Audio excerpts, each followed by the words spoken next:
Here's a trivia question for you. What was the first mass production car with power steering? Don't Google it. The answer is the 1951 Chrysler Imperial. As the name implies, power steering greatly reduces the effort needed to steer a 4,000-pound vehicle.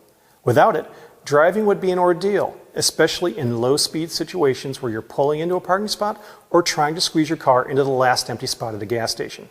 Since power steering debuted, this system has been evolving. Today, there are three types of power steering systems that counter pros might encounter: hydraulic power steering, electric power hydraulic steering, and all-electric power steering. Hydraulic power steering uses hydraulic fluid supplied by an engine-driven pump to assist in turning the steering wheel. An accessory drive belt provides pressurized fluid to the high-side power steering hose and delivers it to the input side of the steering rack that drives the power steering pump.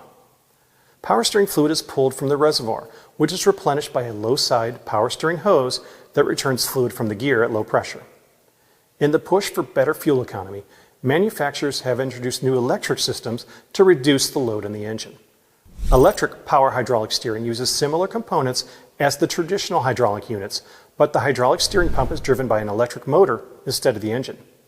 All-electric power steering is a non-hydraulic system assisted by an electric motor operated by a software-driven power steering module. An all-electric system reduces the load on the engine and is only active when the steering wheel is turned one way or the other, which improves fuel economy.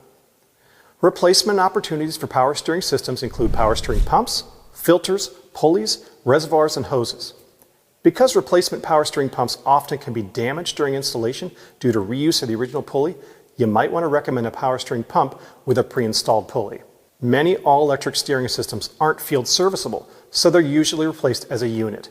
But in some configurations, the electric power steering module, steering torque sensor, and steering position sensors can be individually replaced.